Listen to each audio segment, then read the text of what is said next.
Bombshell tonight. As we go to air, we learn Prince Andrew, the Duke of York, an heir to the throne of England, holed up in a royal lodge as a sex slave nightmare only deepens.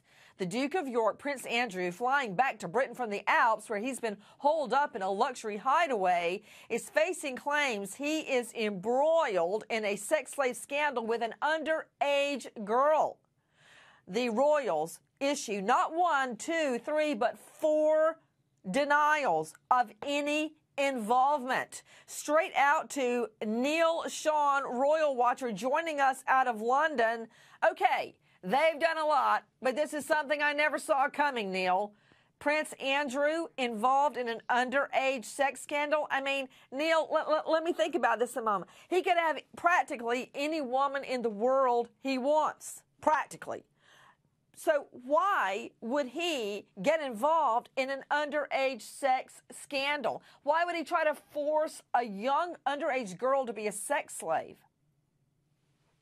Well, good evening, Nancy from London, and thank you so much for explaining all of that. Let me just tell you first and foremost that Buckingham Palace have refuted all claims. Now, obviously, as you say, there's 4 denials in there, but across the pond in your area, they keep coming thick and fast with these brand new claims. I think what's really telling, what's broken over here today in London, is that this particular claimant is saying that she met the Queen of England. Now, Buckingham Palace have denied that a meeting's ever taken place. There's no record of this.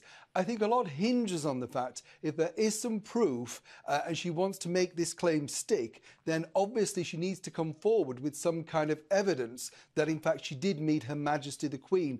Obviously Prince Andrew, the Duke of York, as his correct title is. Neil Sean, Royals Watcher.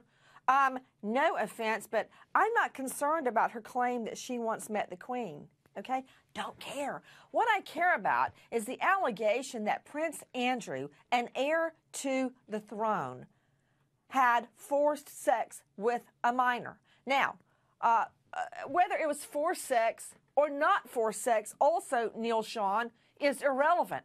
Because if it's a minor, it doesn't matter if she was going along with it or not.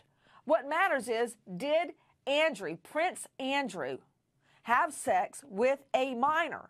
I agree with you. If part of her claim is false, then under American law, which is certainly not going to apply there, a jury would be entitled to disregard all of her story. So what you're saying is she never met the Queen. Well, if she's lying about that, a jury would be entitled to disregard or reject everything she says. But again, I'm not worried about if she ever met the Queen. I'm worried about, did she have sex with Prince Andrew?